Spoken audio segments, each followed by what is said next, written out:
So we would be starting in 5 minutes.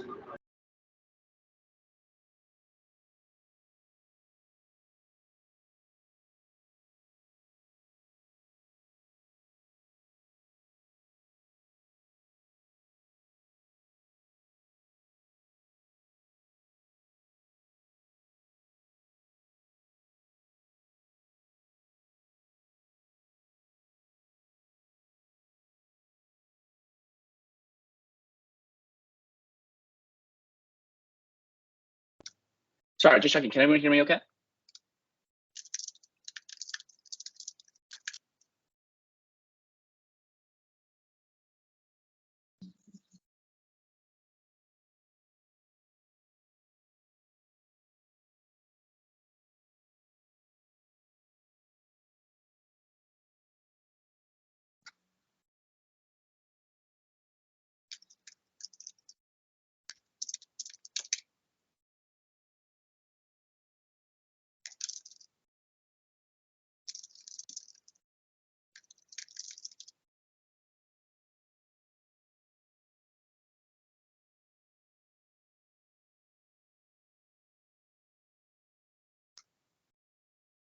Okay, cool.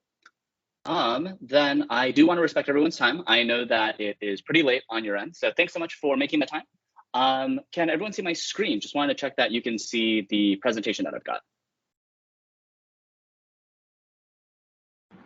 Yes, sir. Okay, fantastic. Then let's go ahead and jump into it. So again, thanks so much for taking the time to invest in your own professional development. I'm super excited to be helping you all as you consider your career in product management.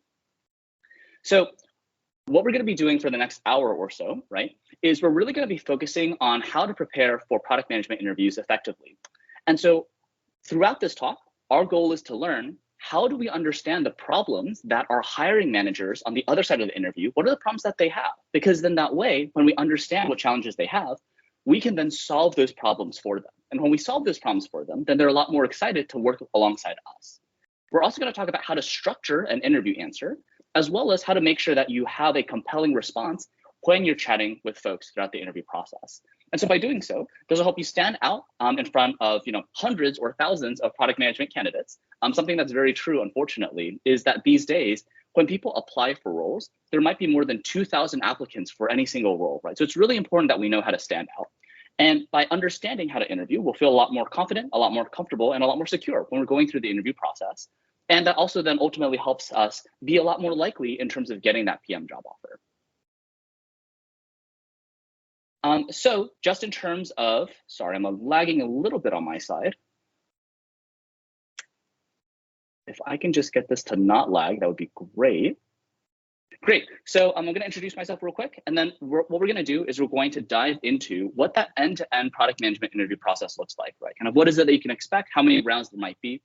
Then we're gonna talk about what PM hiring managers are looking for. We'll dive into how we should be treating an interview in general, as well as breaking down within a PM interview session, what are the kinds of questions that we can expect. From there, we'll broaden out and we'll discuss kind of the general categories of PM interview questions, and then we'll discuss how to prepare. So let's go ahead and jump right in. So again, I'm Clement, thanks so much for having me. My goal is to make product management easier for everyone. So just a little bit of explanation about myself. I previously built multiple multi-million-dollar products. I was promoted from an associate PM to a group PM within 18 months. And I've had the opportunity to work with folks both in big tech as well as in early stage startups. So it's been really, really fun in terms of being able to help people succeed in product management. In case you're looking for additional resources outside of our talk today, I've created a bunch of these on-demand courses, so feel free to use them if that's helpful. I've also written a handful of books on product management. And so if that's helpful for you, also feel free to leverage these. You all have access to this presentation, right? So feel free to just use these resources whenever. So in terms of the process that we can go ahead and expect, right? Generally, we're going to be going through these stages. So first off, we have to apply for the role, right? And so we're going to be sending in a resume and a cover letter. And then if that resume and cover letter is something that recruiters are interested in, then what they'll do is they're going to interview you, right? And so that's basically like an early sanity check screen. Hey, does it look like you know which company you're applying for? Something that's actually very common is a lot of people will try to apply for, let's say, 100 different companies, and they just send very generic cover letters, they send very generic resumes, And so many times what a recruiter will do is when they're interviewing you, they'll check to see, do you actually know what this company does? And if you don't, then they're going to go ahead and strike you out immediately. Because again, remember, they have 1,999 other people that they could interview. And so you want to demonstrate that you know the company that you're speaking to, right? Then from there, if you pass that recruiter sanity check screen of, okay, you're motivated for this specific job, you're not just looking around at a bunch of other companies, well then great, we're then going to have you speak to the hiring manager, right? And so the hiring manager, they're then going to try to understand, what is it like to work alongside you day to day on the job, right? So they really want to understand, can you solve the kinds of problems that they're going to be hiring you for, right? So it's really focused around, can you solve their problem? It's not so much focused around, are you going to give me the right answer or not? It's a lot more about, what is it like to work alongside you, to have you on my team? From there, you're probably going to get a take-home assignment, right? So those are going to be things like, hey, we want you to analyze this set of data, or we want you to come up with a product proposal for which new feature to ship, or hey, we want you to be able to break into some new market, propose a new market for us. And then if you pass all of these components, then the final part is going to be the super day. And so a super day basically is where the company brings lots and lots of people together, basically to very quickly assess, are you going to be a good fit for this team? And so you're going to be interviewing with another product manager on the team, likely someone who you're actually going to be working with. You'll also be talking through that take-home assignment alongside many other people, right? So you might be talking with design, marketing, sales, etc., about your take-home assignment. You'll probably be speaking with an engineering manager to understand, do you know how to work alongside their software development teams? And they'll probably be speaking with your manager's manager, so then that way they understand that you're going to be a good fit for that team, right? And so as you can see, lots of interviews, lots of steps to the process. But the good thing is that all of you are here today because I've helped hundreds of people through this process myself, right? And so you have an advantage simply by being here, right? Even though this looks, very intimidating, everyone has to go through this process, right? And so it's better that you're here now and are ready to be prepared to be able to tackle this process. And so in terms of this particular interview process, if my slides would just update. Right, so again, kind of the entire goal, right, of why do we even have to go through so many of these interviews is really the goal is to make sure that you're a good candidate. What no one wants is that they bring you on and then it's, oh, well, this person, we've tried working with them for 3 months or 6 months and then we're just not really getting results, right? And so it's all about, can we understand that this particular candidate is going to make our team really successful? And also, is this candidate going to minimize the risk to our team, right? Are they going to be able to onboard very quickly into our company, into our industry, into our technology? And so these are the kinds of things that they're going to be checking for and why you have to go through so many of these different kinds of questions. So from here, right, what is it that people are actually looking for in all of these different interviews? Well, something that's really helpful is to take a step back, right? And again, we're not thinking about it from the perspective of, I want a PM job, right? We want to think about it from the hiring manager's perspective. What is the problem that they're trying to solve, right? And so every time a hiring manager is trying to find a product manager, they need someone who's able to run with strategy, right? But of course, they're not going to be able to test you on strategy right there in the interview because companies typically take, 3 months, 6 months, 9 months to come up with a compelling strategy. And so instead, what they're going to test you on is structured thinking, right? So do you have the ability to take a problem and break it down into its component parts? When you're talking through each of those different steps, is it clear that you have a framework? Is it clear that you have an understanding of the problem that you're trying to attack, right? Because if you have structured thinking, then it's likely that you're going to be able to do strategy. They also want someone who's able to execute, right? So someone who's able to actually do the work. They don't want someone who just comes up with all of these plans. They want someone who actually will get it done, right? They'll actually write the specs. They'll actually analyze the data. They'll actually speak to customers. And so they're not going to be able to see you execute because, again, you only have 30 minutes in the interview. What they're going to be looking for instead is your track record, right? So in your resume, they want to see that you've actually done real work, right? Whether it is leading a club, whether it is working with different project teams, whether it is demonstrating leadership, right? They want to see that you've done these kinds of things before in the resume as well as within the interview. So something that is really good for all of you to start doing is to think about, what are the projects that I've done in the past, right? How did I demonstrate leadership? Where have I shown that I actually have a track record of doing things, right? Studying for a test is not doing, work projects. You want to be able to demonstrate that you're able to lead an ambiguous initiative from start to finish. Another thing that PM hiring managers are looking for is, do you have the ability to work alongside many different kinds of people? Sales, marketing, customer support, engineering, design, etc. And so, again, they're not going to be able to have all these stakeholders speak to you. So what they're going to be looking for instead is, can you tell a good story? Right? right? So basically, are you able to demonstrate that you can align lots of people together? Are you able to share a compelling narrative around why it is that some problems should be solved and maybe why some different problems should not be solved, right? So they're going to be really interested in, can you tell a good story? And then finally, a product manager's job is to make sure that the organization is getting stronger and stronger every single week as it goes by, right? We want to be able to put in processes and we want to be able to put in these different mechanisms to make sure that our teams are getting stronger. And so again, they're not going to be able to test that from you directly, but they want to see that you're thoughtful, right? So anytime you're talking about, oh, well, this is some project that I did in the past, something that they're going to want to know is, okay, well, how would you have done this project better, right? What are some of the mistakes that you made in the past? And when they ask you about mistakes, it's not because they want you to be perfect. They actually don't want perfect candidates, because someone who's perfect, right? The problem is that they're not able to keep growing and keep learning. And so instead, what they want to hear is, hey, I know that whatever it is that I built is not perfect. Here are the places where it wasn't perfect. Here's how I'm going to continue to make it better and better over time, right? So you want to make sure they're able to demonstrate these attributes throughout the PM interview. But I do want to call out some things that PM hiring managers don't care about, right? So something that you're going to see a lot on, the job descriptions that people are showing for you is there's going to be a lot of very unreasonable requirements, unfortunately. There are a lot of entry-level PM jobs where they say, hey, you have to have already been working for 3 to 5 years as a product manager, right? They're going to say, hey, you need to know how to write all of this code. They're going to say, hey, you need to know how to use Balsamiq or how you use Envision app or how you use Figma or Sketch or whatever. They're going to ask you all of these different things. That's okay, right? Even if you don't have all of these things, those aren't the things that PM hiring managers actually care about, right? So why is it that these job descriptions ask for so many of these different things? It's not because the PM hiring manager asked for it. It's actually because the PM hiring manager, right? They say, I need someone who knows how to be able to, let's say, analyze data, or I need someone who knows how to work alongside customers, right? Like they have some specific pain that they're trying to go get solved.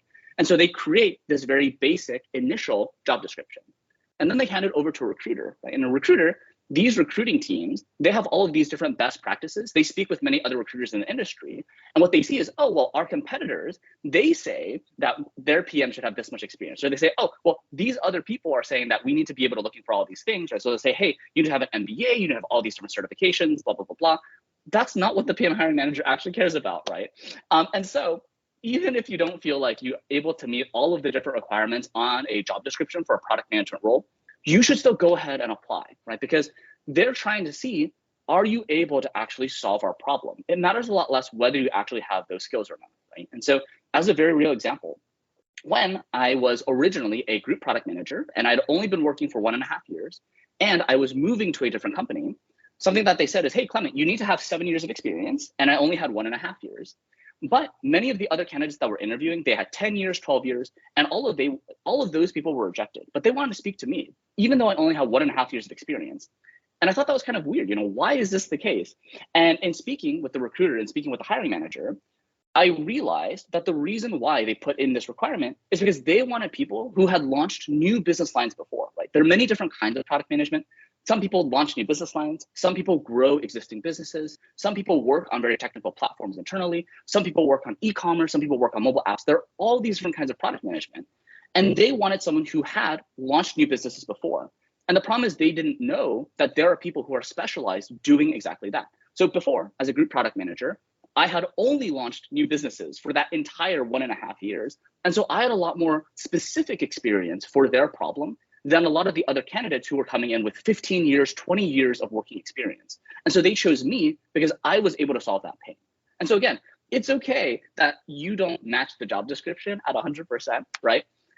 That's completely fine. A lot of the time it's because recruiters are adding in additional things that they would like, but the things that recruiters like doesn't really matter. What actually matters is what the PM hiring manager wants, right? So go ahead and apply for those roles. So something that, Harsh had actually asked me about is, hey, share a bit about your own personal failures, right? So I'm more than happy to do so. So previously, again, I was working as a data analyst, and then within that company, I became an associate product manager, then became a group product manager, et cetera. And I was originally working in real estate, and I wanted to move into this totally new industry called fintech, financial technology. But the problem is that this was my first time ever interviewing, right? Because when I turned from data analyst into product manager inside the same company, they didn't interview me, right? And so this was my very, very first time interviewing. And because I didn't know what I was doing, I asked my friends to give me as many interview questions as possible, right? So I spent more than 100 hours going through all of these different interview questions, because what I thought is, hey, if I can make sure that all of my answers are perfect, right? There are no mistakes, I'm completely perfect, then I'm definitely gonna get a job offer, right? So that's what I thought. The problem is that's not how it works. I was rejected from nearly a dozen companies. I kept failing. Why is that? Well, the problem is that when you try to tackle all of these different kinds of interview questions, right? You try to handle all these different things, you're focused on breadth, right? But the problem is that then you're tackling these questions at a very shallow level. You don't actually demonstrate mastery. You don't demonstrate that you can think really deeply. And so if an interviewer asks you a question that's slightly different, you might freeze on the spot. You might wind up saying the wrong thing, or you might wind up not feeling confident. And so instead, there were a couple of things that I eventually learned where I was able to then join that fintech company, right? Which is part one. Instead of just answering the question that they ask you, you want to answer the question behind the question, right? So as an example, they'll say, hey, tell me about a time when you made a mistake, right? And you tell them about a time that you made a mistake and you stop right there. Well, they're going to fail you because you didn't demonstrate deeper understanding of what they need, right? Why are they asking about the mistake? They ask you about the mistake because they want you to show that you know how to recover from the mistake, that you know how to help everyone else move past their mistakes, right? So you need to go one step deeper. Why are they asking me this question? How do I answer their actual question rather than the surface level questions that they asked me, right? Another thing that I did that was really wrong was I tried to memorize kind of all of these different acronyms, all these different frameworks. And so I was very robotic, right? I would say, oh, okay, well, first we're going to do step number one, then we're going to do step number two. And it was very clear that I wasn't actually engaging with the interviewer as a human being. And that's just not pleasant, right? You want to work with human beings. You want to work with people that you enjoy speaking to. And so instead, when I got a lot more comfortable speaking with my interviewer as a colleague, as a friend, that's when I was able to actually make it a lot further in that process. And so again, instead of treating them as an opponent, someone who's trying to fail you, you want to treat them as an ally, someone who's trying to help you through the process. They have some problem that they don't know how to solve, and they're leaning on you to guide them through that problem. And so you want to take that leadership position, but you also don't want to say that everything that you say is definitely correct, right? You want to make sure that you're giving them the space to work alongside you. Well, hey, have you considered this other perspective before? Oh, I haven't considered that perspective. Okay, well, then let's talk about what it would be like for us to consider this alternate path rather than the one that you proposed, right? And so you can see here, because I was a lot more flexible in these PM interview questions, that's what finally got to demonstrate my own skills as a product manager, right? And so thankfully, I've learned a lot from my own previous failures, and I've been able to use all these learnings on hundreds and thousands of other people to help them successfully break into product management. And so that's why I want to be able to share some of these things with you in case you haven't actually gone through a PM interview yet. So what is it exactly that we should be doing when it comes to the PM interview, right? How should our mindset be before we actually start tackling specific questions? So first, we want to make sure that we're explaining the why behind our reasoning rather than just giving an answer, right? Because if we just give an answer, then that doesn't mean that we know how to demonstrate critical thinking. So I want to go one step further. Then part two, you're not a candidate competing with thousands of other people, right? You're a future colleague. You're going to be someone who's going to be a peer with that person that you're talking to. And so you want to make sure you have a good, fun conversation. You want to make sure that you're actually enjoying the problem that you're tackling rather than feeling a lot of fear of, oh, well, did I say the right thing? Did I say the wrong thing? So you want to make sure that you are enjoying that conversation and treating the other person as a friend and as a peer. Part three, you want to make sure that you're leading that conversation, right? So you want to make sure they have a perspective of, well, how do I want to solve this problem? The fourth part is it's not a timed race, right? And so you don't want to just race to the finish line and try to answer everything as quickly as possible. It's okay to take some time to think about, well, I've tried these things before in the past, or, oh, well, let me talk you through a couple of ways that I might attack this problem. And here's why I want to use this particular approach, right? So it's completely okay for you to not have all the answers up front and actually talk about, well, here's what I'm thinking and here's why I'm sharing this with you. So that way you can see the way that I'm thinking and we can work together to find the right answer for this particular problem. And then finally, you want to make sure that you're providing some structure, right? Kind of there are all of these different things that you could cover in a PM interview. And so you want to make sure that you're making it clear, well, here's how I'm approaching the problem.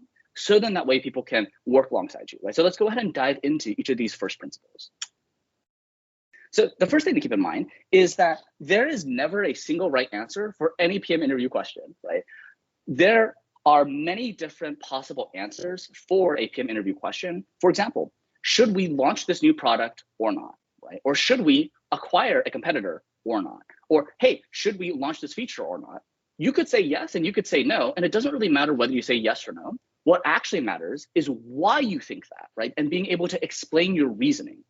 And so it's completely okay for you to come up with an answer where the interviewer says something like, oh, I hadn't considered that, right? That doesn't mean that you're doing poorly. In fact, that probably means that you're doing really well because you've demonstrated creativity. But then the challenge from there is you need to be able to bring them along that journey, right? You need them to be able to understand, well, how did you get to that conclusion, right? And so you want to make sure that you are explaining yourself every time you're proposing something in the interview, whether it is, hey, well, I want to interview some customers. Okay, well, why? Or, hey, well, I want to analyze this specific data. Oh, well, why that data? Why not some other data instead, right? So you want to be able to explain yourself, and that's more important than whatever actual answer you provide. So that's something that's really important to keep in mind. The other thing to remember, right, is you're working with a peer. You're not working with someone who is an authority figure, right? Like they're not a teacher who's trying to test you.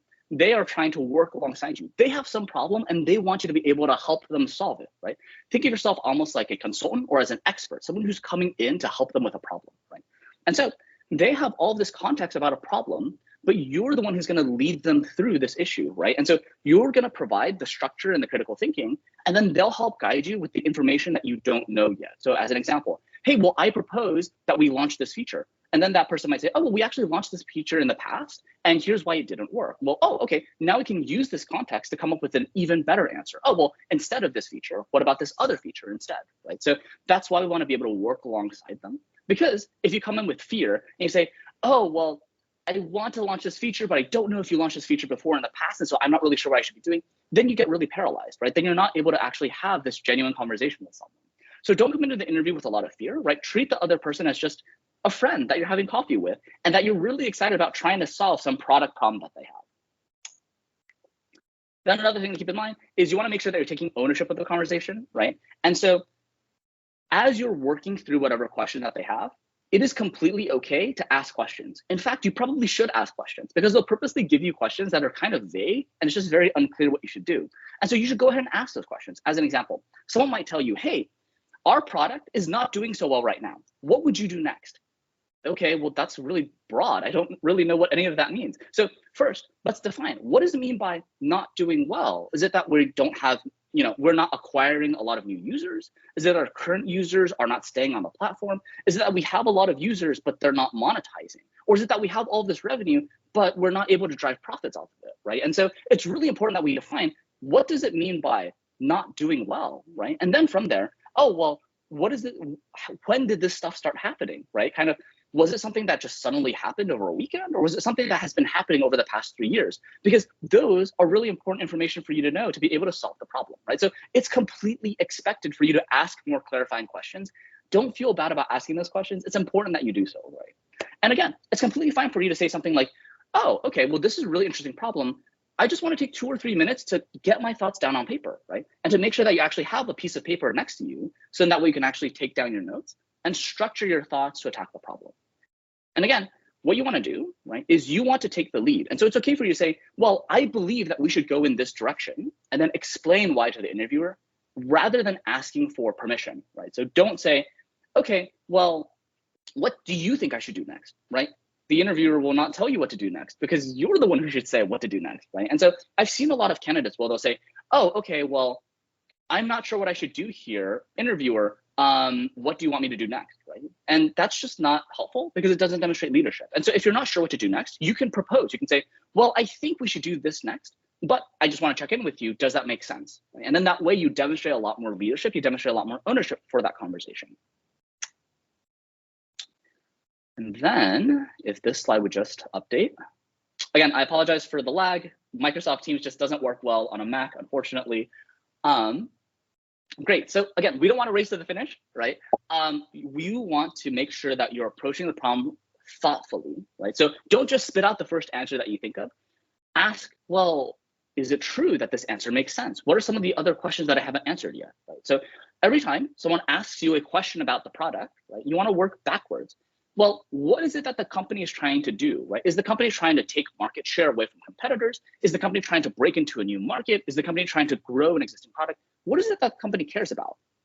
And then from there, once we know what the company cares about, well, what is it that our customers need, right? Because as product managers, we always need to first create value for customers, right? We want to make our customers happy. We want them to succeed so that we can then capture that value as a business, right? So then that way we can actually monetize. There are a lot of products out there that try to force customers to buy stuff, and those never work because you haven't actually created value for the customers. But on the other hand, if you only make customers happy and you don't think about, well, how do we then actually monetize off of this? If we're not able to make money by doing this thing for our customers, then we shouldn't do it. Like, engineers are expensive, designers are expensive, software is expensive. And so we don't just want to make customers happy and not have a plan to use that to make our business better. So you have to do both, right? You have to make the customer succeed, but you also have to make the business succeed, right? So you have to hit both of these.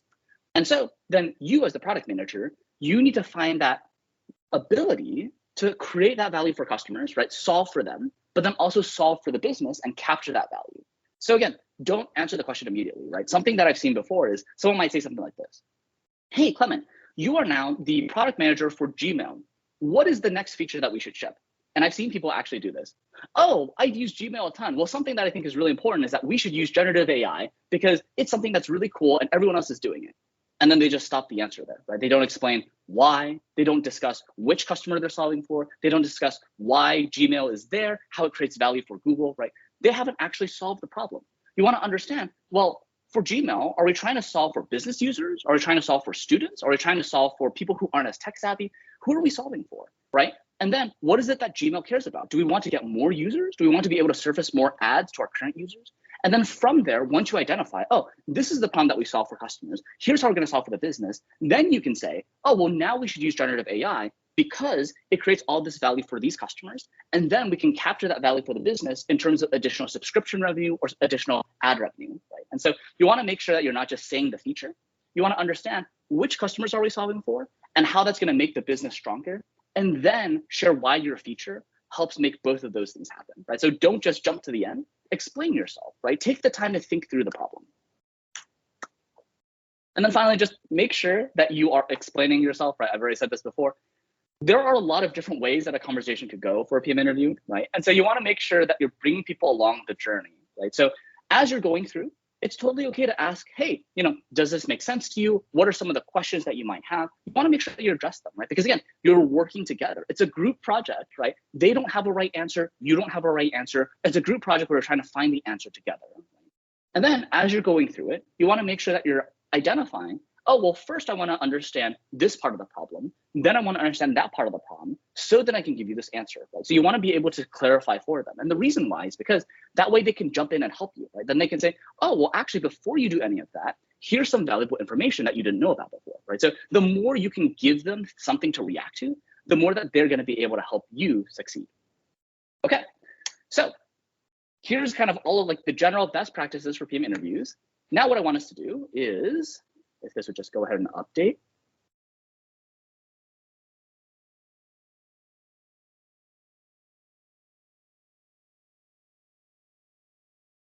Okay, so what I want folks to do is in the chat, right? I want you to go ahead and answer some of these rapid fire questions, right? And so really the goal is for us to better understand, well, how are hiring managers actually thinking about us throughout the interview, right? So question number one, there's a single right answer to every PM interview question, true or false?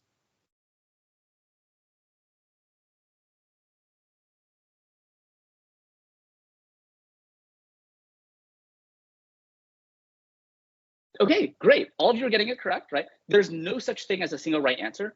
It's not true that there's only one right feature to ship next. It's not true that there's only one action plan. It's all about you explaining why you came to the decision that you did. Great.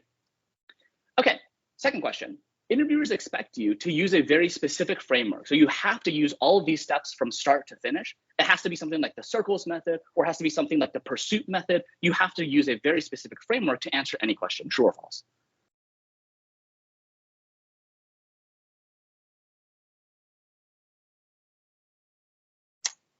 Okay, so again, this is false. And so you don't have to have a right approach to the answer. As long as you can explain why you're doing the things that you're doing, that's what they care about, right? So you want to demonstrate critical thinking. Don't robotically memorize things, because when you robotically memorize things, you're pretty likely to accidentally miss a step, and then you're going to panic, right? So I've seen people go through this problem before. I've run into this problem myself, right? So it's a lot more helpful for you to intuitively understand, well, how do I want to approach the problem, and use something that feels logical to you, rather than trying to memorize someone else's thing and then try to shove it into every question, right? Because from there, then it's not very likely that you're going to be able to have that really good, genuine conversation with the interviewer. Okay, then what about this question?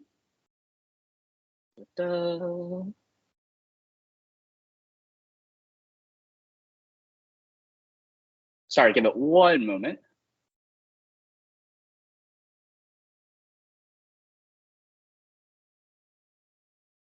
Okay, so it's not coming up on the screen yet, but I'll go ahead and ask the question.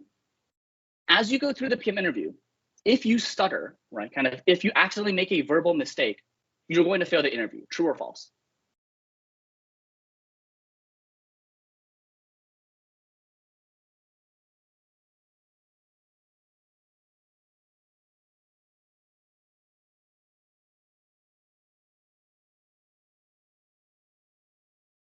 Okay, so it's completely okay for you to make mistakes in the interview, and it's completely okay for you to not sound super polished, because the goal is not for you to sound really, really smart.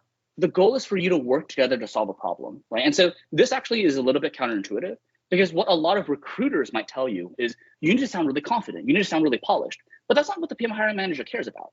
The PM hiring manager, they care that you know how to solve a problem on the job, right? And so it's okay that when you're speaking, you accidentally stutter, right? Or it's okay for you to say, oh, well, shoot, I didn't mean that answer. I want to take a step back and readdress this problem. That's completely okay, right? So take the time to make sure that you and your interviewer are aligned, right? There's no such thing as right or wrong, as long as you're able to keep explaining and you're able to share the context that's going into your decision making. That's what matters, right? So it's okay for you to stutter. It's okay for you to take pauses, etc. All right, final question. Interviewers are trying to fail you in the interview, true or false?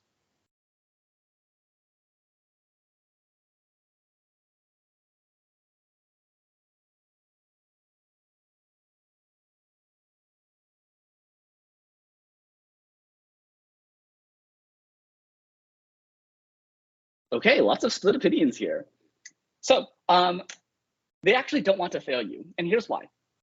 Keep in mind, if they brought you into the interview, right, they already looked at more than 2,000 candidates' applications, right? For them to choose you to interview, that means that they're invested in you. They want you to succeed, right? Why would they have spent all of this time to then bring you on and then try to fail you immediately? That doesn't make any sense, right?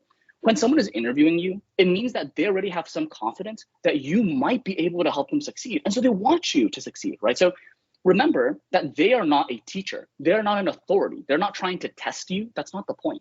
The point is they have some problem and they need your help. They want you to be able to succeed. And so it's totally okay for you to ask for help, to say, well, I'm not sure how I'd proceed here. Here's what I'm thinking. Does that make sense to you? And they'll say, oh, well, thanks so much for being so thoughtful, right? But instead of using this approach, why don't you use this other approach that I propose instead, right? And so you're going to be working together, right? It really is a collaborative experience. It's not something where they're trying to fail you or trying to set up trick questions for you. That's not the point. They have some active problem, right? Keep in mind, right now, that company that doesn't have a product manager, right now, they're losing money every day because they don't have someone hired. And so they want to hire someone very quickly. So the better that these interviewers can work with you, the faster they can hire someone and start to earn money instead of lose money. So they don't want to fail you, right? If you can succeed, if they can hire you right there, they would, right? So they're trying to help you succeed. Don't treat them as someone who's trying to fail you, because the more fear you bring into that conversation, the less able they are to help you and help correct your mistakes so that you're able to position yourself really strongly. So they're not trying to fail you, right? You want to just understand that you're going to be working together with them. Great. So I noticed that someone has raised their hand. If you want to go ahead and unmute, go ahead and ask your question.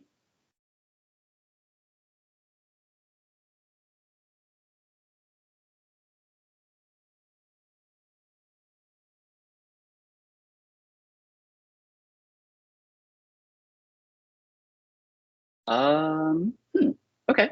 Not sure if you still have that question. It looks like you put your hand down. Feel free to just throw questions into the chat. By the way, I'm watching the chat. So if you have any questions, just feel free to interrupt anytime. But we will do our best to keep moving, just because there's a lot of information I want to be able to share with you.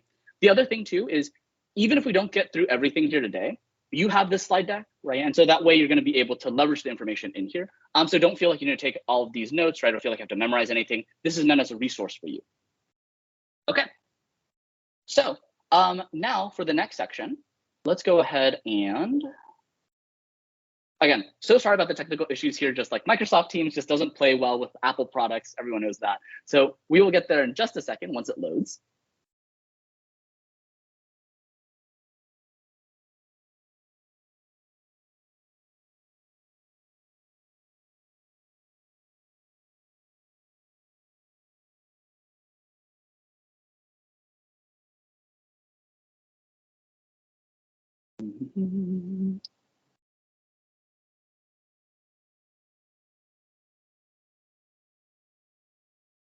Come on. Okay, yes, let's answer these questions while we're waiting for it to load. Do PMs work only with tech companies or do they work with non-tech companies? Great question. So product managers used to only work with tech companies, but now there are more and more product managers in non-tech companies too. And so as an example, supermarkets will actually have product managers to help them manage what is the technology that we want to build for our cash registers, for inventory management, et cetera, right? So a lot of supermarkets have product managers now. Or a lot of banks. Banks didn't used to have a lot of product managers. Now banks have a lot of product managers, right? Let's say, for example, a janitorial service, right?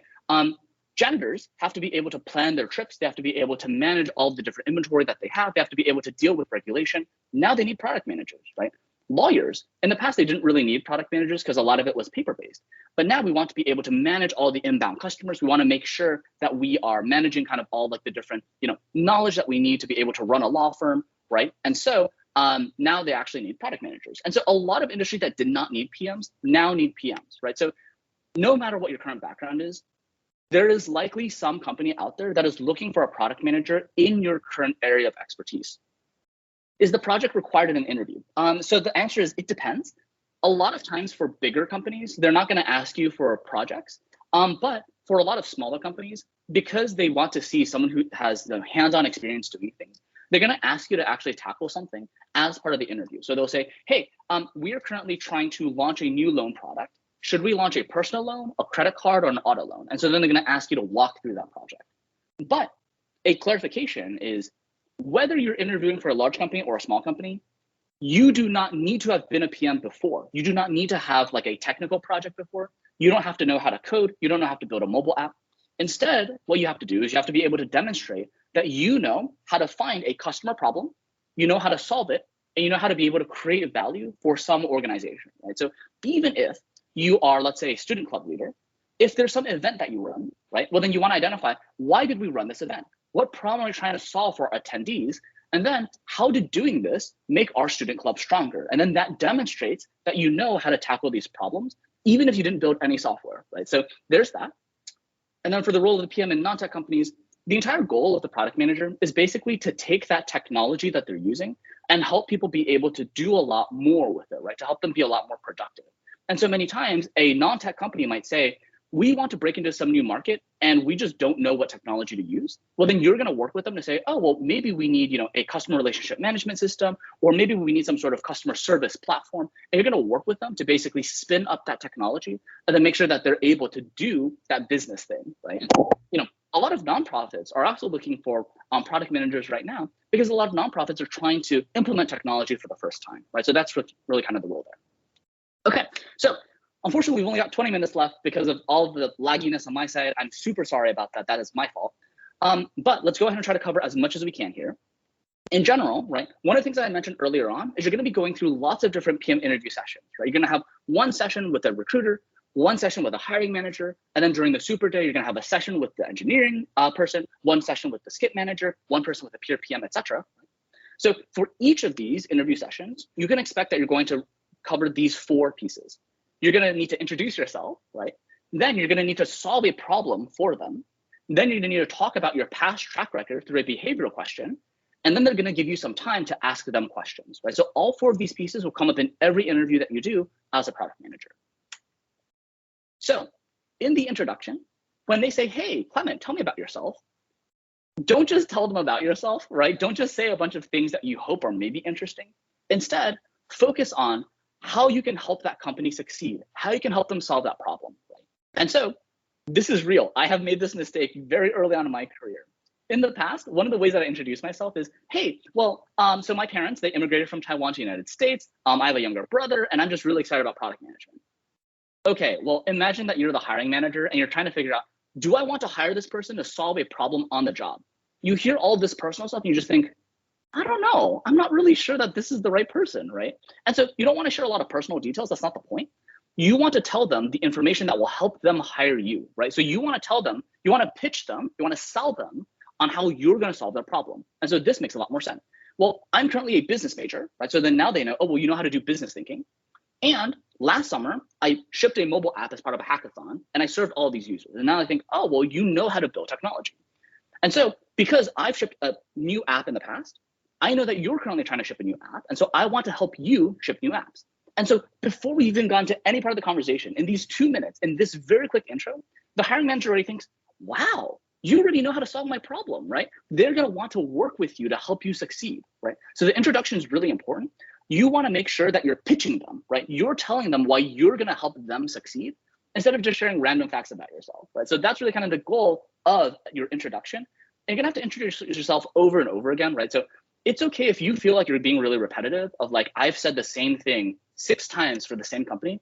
That's okay, because the person who's hearing it on their side is different every time, right? So make sure that you really polish that intro so it's clear why you're going to be able to benefit them. As an example, if they're trying to do international expansion and you happen to know how to speak different languages, bring that up, right? Or if they're trying to, do some sort of data analytics and you've done a data analytics project in university, tell them about it, right? So make sure that you're bringing up relevant pieces about yourself that link to what that company is trying to do. So that's what you want to do in the intro. Then from there, they're going to say, great, so good to know more about you. Let's now tackle a challenge together, right? So you're going to get these kinds of questions. Oh, now you're the product manager for Google Maps, the reviews product, right? So what should we build next and why? You'll notice this is a very vague question, right? They don't tell you why they're building next. They don't tell you which customer they're solving for. So you have to answer, you have to ask a bunch of questions, right? Or they'll say, oh, well, our mobile app suddenly dropped 15% in engagement last week. What do you do next? Okay, well, engagement's really broad, right? Does it mean logins? Does it mean the number of posts viewed? Does it mean the number of comments people are making, right? So all of these different things, you need to clarify with them.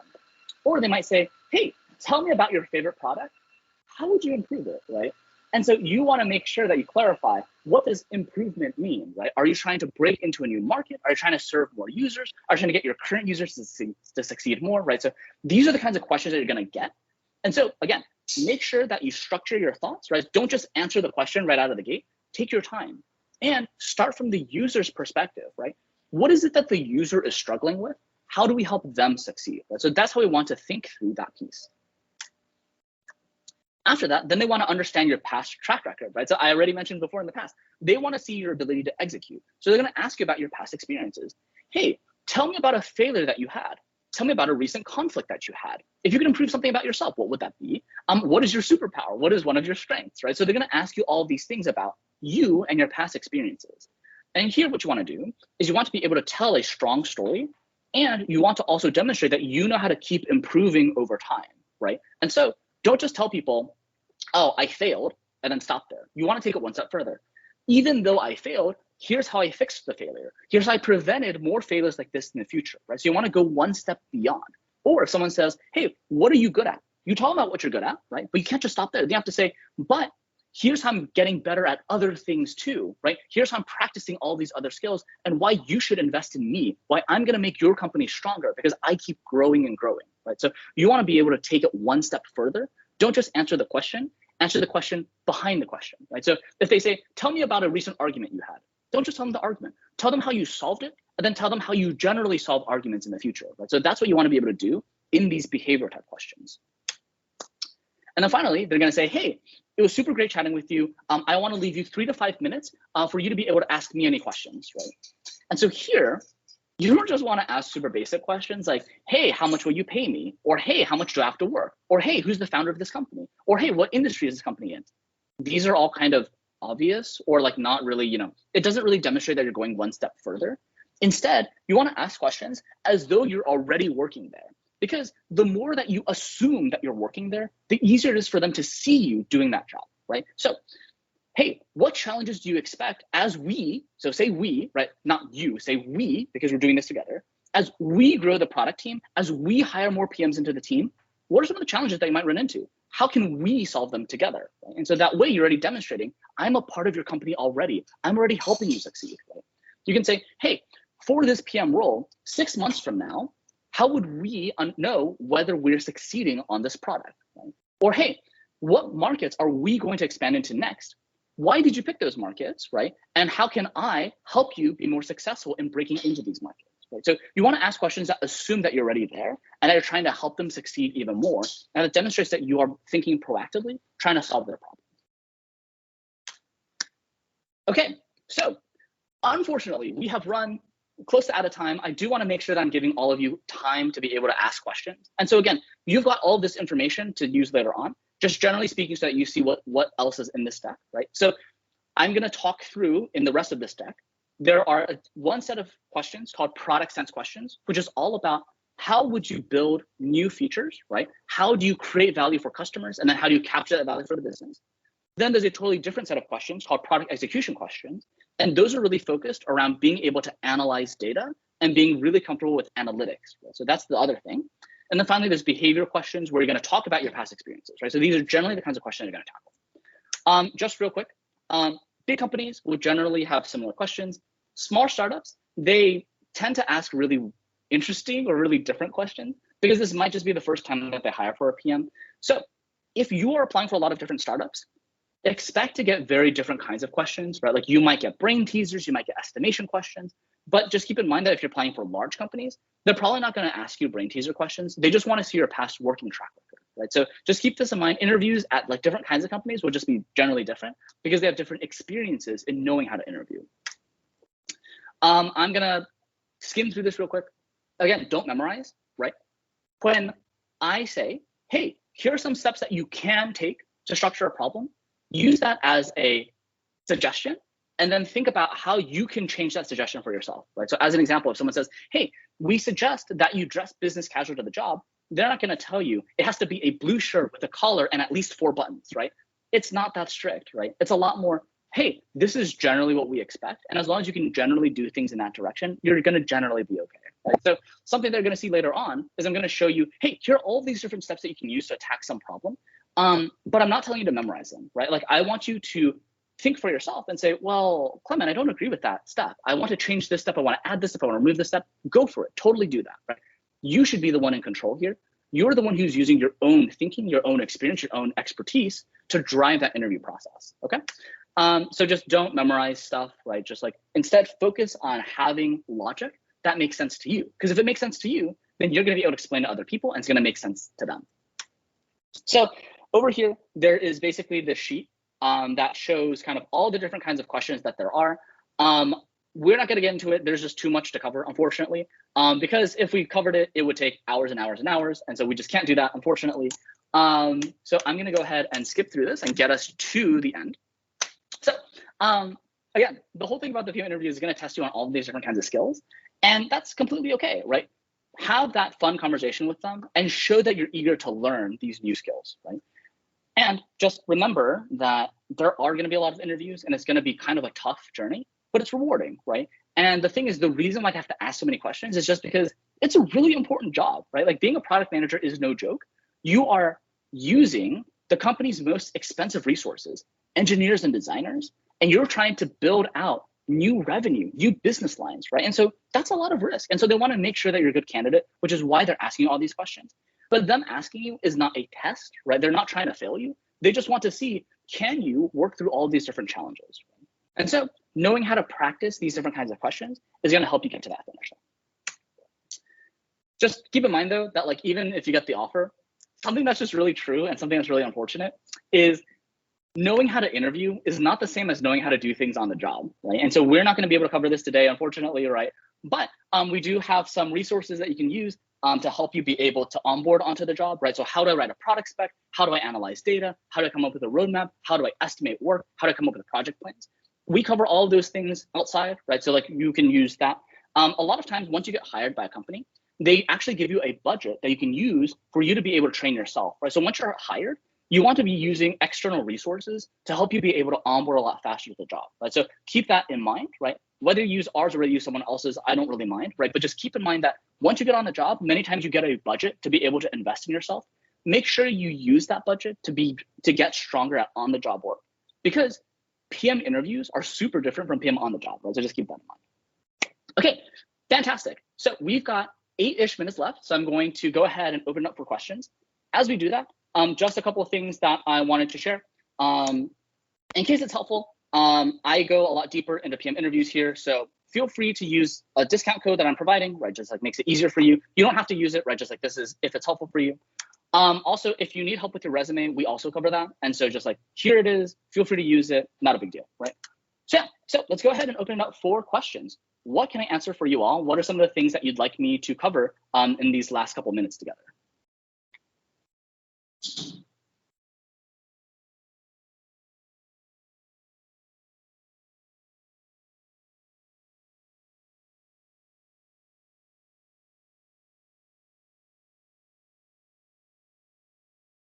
Yeah, don't be shy.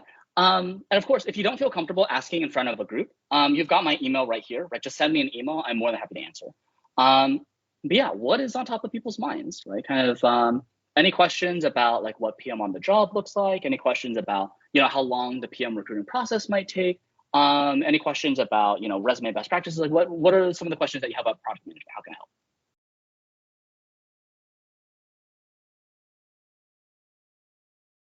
Great, fantastic question. So in terms of technical skills that product managers need, something to keep in mind, the product manager is not an engineer, right? Because an engineer is an engineer, right? When people hire product managers, they don't expect product managers to write code. They don't expect product managers to be ingesting data through data pipelines, right? So there's a lot of technical details that you don't need to know, because that's not the point of the product manager, right? The point of the product manager is, just to take a step back, we want to understand which kinds of customers we're serving and what are the problems that they have. We want to understand what our business is trying to go get done and make the business succeed. And we need to work alongside design engineering to figure out what can we build that solves for customer problems and helps the business succeed, right? So that's what we need to do. And so you don't need technical skills, but you need technical comfort. And there's a difference. What do I mean by that?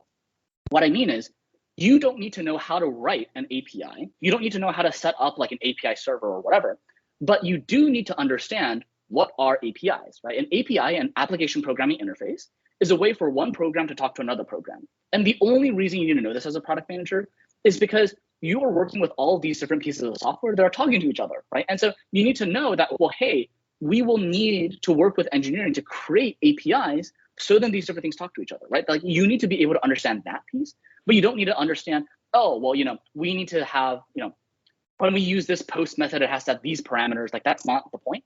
You don't need to know about like authorization tokens. You don't need to know about like OAuth 2.0. Like those aren't the things that you really need to care about. It's more so, can you have a good conversation with people? Like a different example.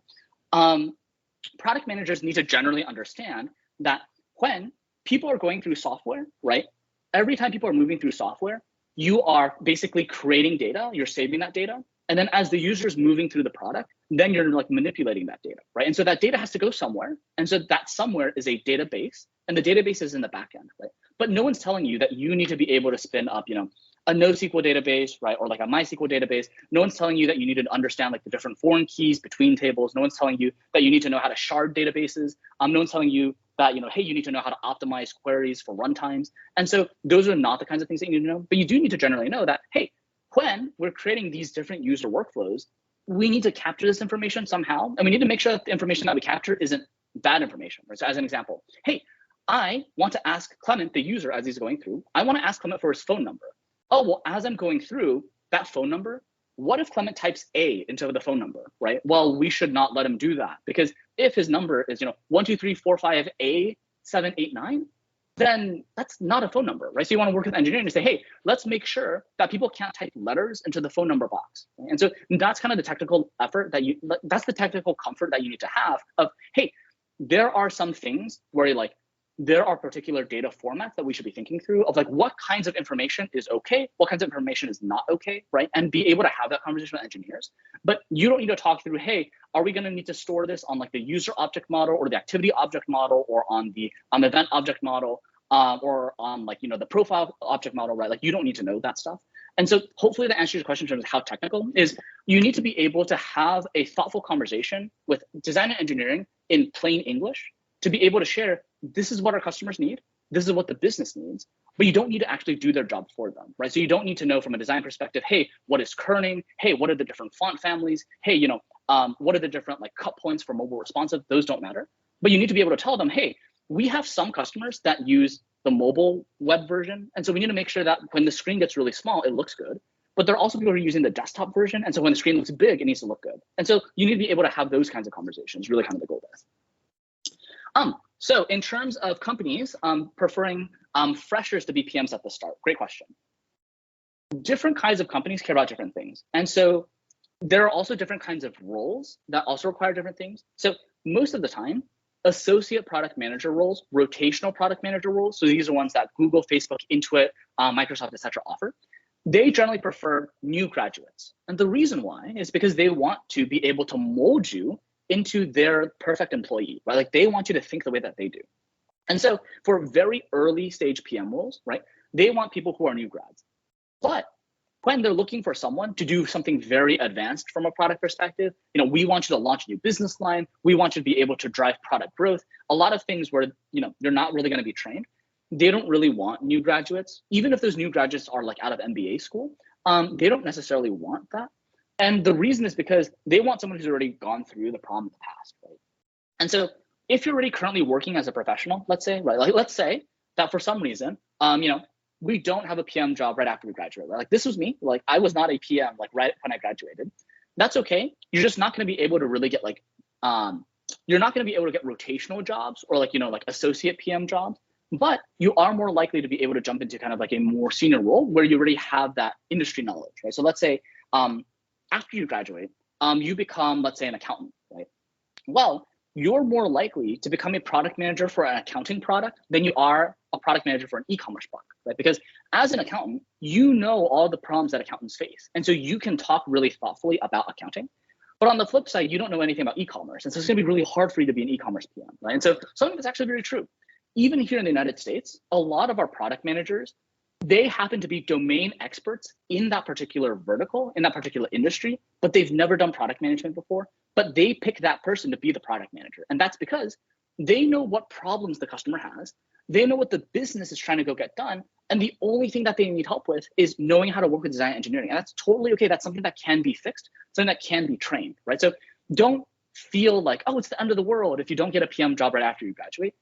Throughout the rest of your career, right? Like think about it. You're going to be working until, I don't know, you're 60, you're 70. There's so many more decades ahead of you. And so as you gain all these industry experiences, each industry experience you gain makes you so much stronger to be able to get a PM role in that particular industry. Like as an example, I was a management consultant. Well, you might not realize this, but management consultants also have to use technology. They also have problems that they need to go solve. And so there are a lot of consulting products out there. You can build products for management consultants. And so if you go out and you become a management consultant, then you can become a PM for a management consulting project, whether it's project billing, whether it's customer management, whether it's legal compliance. There are all these different things that you can do, right? So hopefully that answers that question there. In terms of mistakes that folks make during PM interviews, so I mentioned a couple of them previously, which is don't rush to the answer. Have a conversation with the interviewer, right? Like too often I see people say, oh, look, I definitely know the right answer. Here's my answer, right? And then the interviewer asks them questions of, well, have you considered this other angle? Have you considered this other option? And they say, no, I'm right? Like I'm not open to like any discussion. And then they don't pass. And the reason is because on the job, you're never going to have 100% of the information, right? Your marketing team will know what your competitors are doing. Your sales team will know what it is that your products can't currently do and why people aren't buying your product. Your customer support team knows what are the places in your product that people don't really understand or having problems with. And so you want to make sure that you're inviting the interviewer to ask you questions, right? Like you actually want them to question you and to give their perspective, but also you don't just want to have them do the interview for you, right? You don't want to say, hey, what are some things that I haven't covered? Because that's your job. You should figure out what you haven't covered. But what you can say instead is, well, right now, I think I have a pretty good solution, but I'm not sure whether there's some issues on the customer support side. Can you tell me if there are issues on the customer support side that I should consider, right? Now you're directing them, right? So you want to be able to balance between taking the lead, but also inviting questions, right? So that's something that's really important in the PM interview. The other thing is just too many people are afraid of making mistakes in the PM interview. it is completely okay to make mistakes, right? Every product that has ever been shipped, there are a ton of mistakes in that product, right? There are so many bugs out there. There are so many features that like don't work. And so making mistakes is very natural. You want to demonstrate that you can recover from a mistake rather than just making a mistake and then like under the pressure, just shutting down, right? Like I've seen people who, accidentally introduce themselves incorrectly with the wrong name, and then they just don't do the rest of the interview because they're freaking out, right? Or they might say, they're going through this entire framework and they accidentally say revenue instead of profit. And then they just freeze because they feel embarrassed. You don't need to be embarrassed. People make mistakes all the time. I think everyone gets that on the interviewing side, right? Like as an interviewer, I know you're trying. I know you're under a lot of pressure, right? So give yourself that grace. Be okay with making mistakes and then just correcting yourself. Oh, sorry, I just made a mistake right there. This is what I meant instead. They totally get it. You're a human, right? So like, don't freak out about it. Don't give yourself so much pressure in the PM interview. Like try to actually have fun. And that way you're gonna have a much better conversation with that person. In terms of what a good resume for PM roles looks like, this is a topic that I could talk about for 3 or 4 hours, which is why I recorded that course that's 3 or 4 hours long, because I go through what a good resume looks like. Generally speaking, the most important part in your resume, make sure that every experience that you have has a metric, right? You want to make sure that you are measuring what you're doing. Don't just say, hey, what is it? Don't say like, hey, I was responsible for liaising with a speaker for some event, right? That's not a metric. Why? When you just say that these are all the responsibilities that you did, the hiring manager on the other side of the company, right? They say, well, I don't know that you're going to help me hit my metrics, right? Like as a hiring manager, as a director of product, VP product, etc., I need to grow the business. And so I need to see that everything that you do moves some metric. I don't want to see your responsibilities, right? I don't want to see that you're responsible for outbound communications. I don't want to see that you're responsible for communicating with people, or that you're responsible for leading something, or that you're responsible for making sure that it's high quality. I want to see your metrics. How many people were you working with? How many people were you able to help? What were you able to move, right? So you want to make sure that in your resume, every single bullet that you have has some number in it, right? Even if you don't have an output number, right? Like, hey, I earned this much money because I did this event.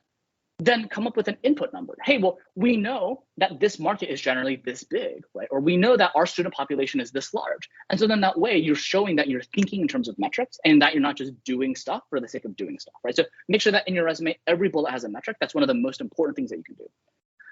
How much business knowledge should you have to be someone who's newly tackling product management? It's not so much like business knowledge as it is, how do I say it? Something that's just helpful is for you to understand the company that you're interviewing for, right? So which customers are they trying to serve? What are the current products and services that they use to serve them?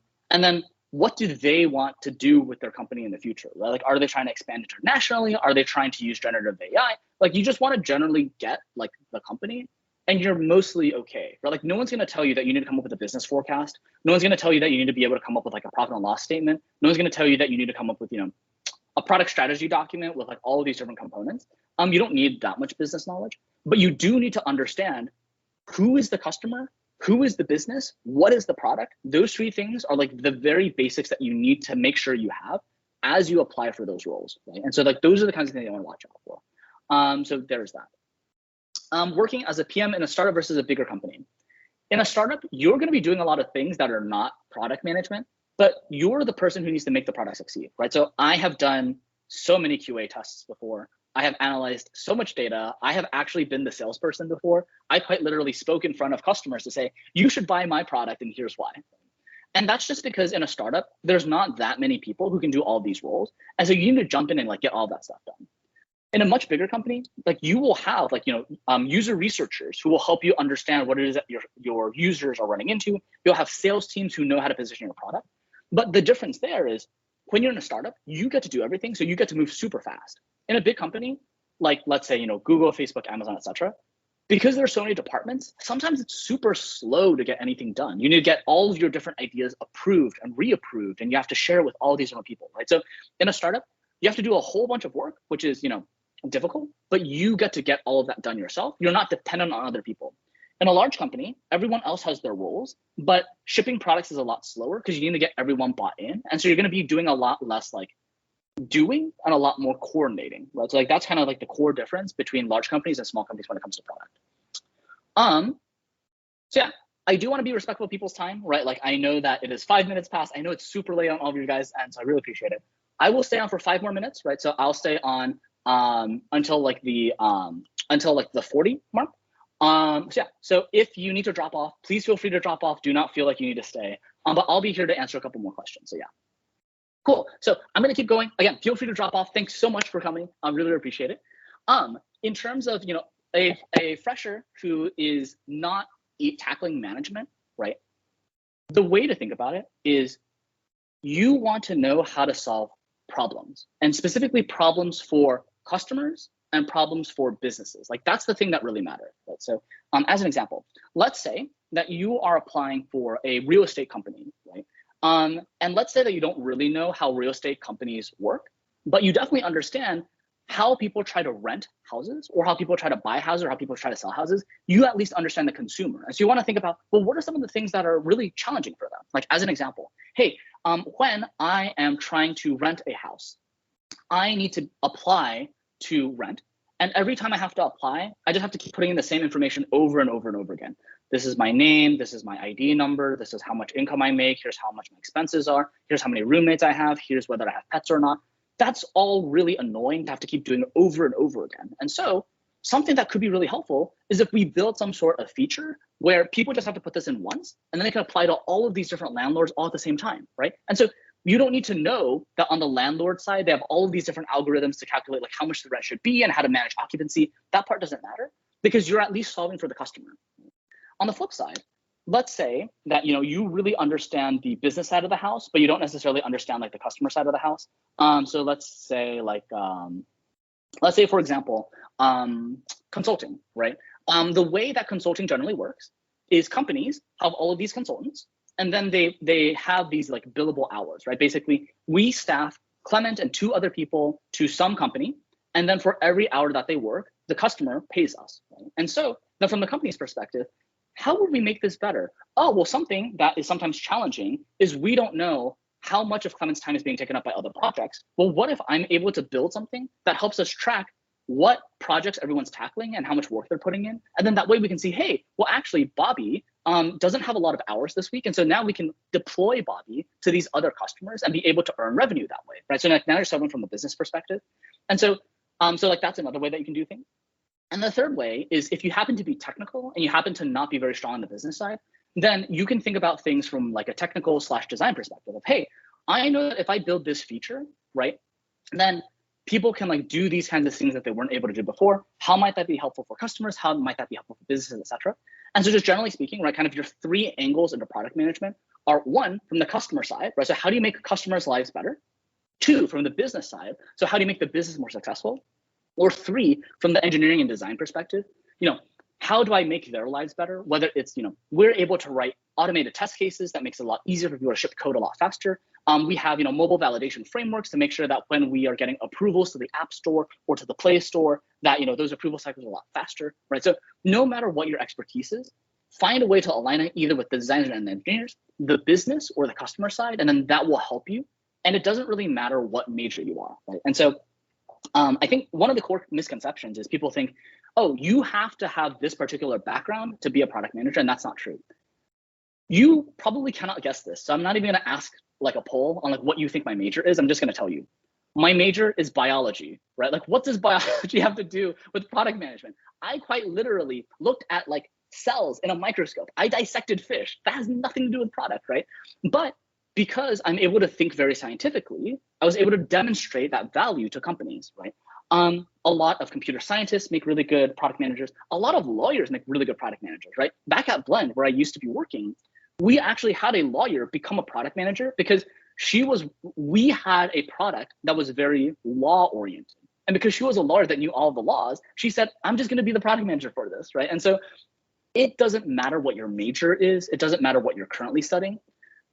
What matters is whether you can take this knowledge and solve for this specific company, right? And so what I don't want you to do, I don't want you to apply to thousands of totally different companies that are totally not related to each other, because then you don't know what it is that you're good at. Something that I think people get wrong a lot is they think, oh, there's some concept of a perfect product manager who's going to be hired by every single company. That's not true. So I'm just going to do an example right now. Imagine that there is some product manager out there who's currently running Google search, right? Like we all think Google search is one of the biggest products out there, right? And so they're super good at A/B testing. They're super good at algorithms, right? They're super good at conversion rates. Take this, take this Google product manager and put them into a business to government startup, right? Someone who's selling contracts to like the United States government or whatever, where there's like all of these different like things you have to do and all these demos that you have to do and all of this, very custom software you have to build. That person's not going to do well in that job, right? And so they're not going to do well there. And that doesn't mean that they're not a good product manager. It just means that they don't have the fit, right? And so even if, let's say, this is real. I know people who used to work on dairy farms, right? Like people who used to manage cattle become successful product managers because they built products for agriculture. And that person would probably not be very good in e-commerce. And on the flip side, there are so many e-commerce PMs out there. If you try to put them in charge of managing cattle on a mobile app, they would probably fail, right? And so it's not so much what do I need to have to be generically good? It's a lot more what do I already have and how do I show that what I have is good for that specific company, right? So you really want to be thinking about it from the customer perspective, from the hiring manager perspective. What does this one company have a problem with? How do I show them that I'm the best person to solve that problem, right? So as an example, I became a real estate product manager because my mom and dad are both real estate agents, right? So like I know real estate a lot better than a lot of other people know. And so that's made me a lot better to be a real estate agent, like PM, than it did for me to be, let's say, an API PM for like engineers to be able to like wire up payments flows because I'm not an engineer, right? So just keep that in mind. You don't need a specific background. As long as you're able to take your current background and apply it to a particular employer, that's the thing that matters a lot more. Okay, all really excellent questions. Unfortunately, I do need to jump off to my next meeting. But yeah, again, hopefully this was helpful for all of you. Feel free to reach out to my email here on clement@productteacher.com. Again, like we offer different resources to be able to help you all out in terms of being able to write a resume, practice your PM interviews, and just to be able to onboard onto the job, etc. So yeah, again, thanks so much for inviting me. I had a blast, and thanks for staying on super late and for just dealing with the technical issues on my side. I'm super sorry about that. But hopefully this was helpful for all of you. And again, really excited to see you all continue in your product management trajectory. So thanks for the time.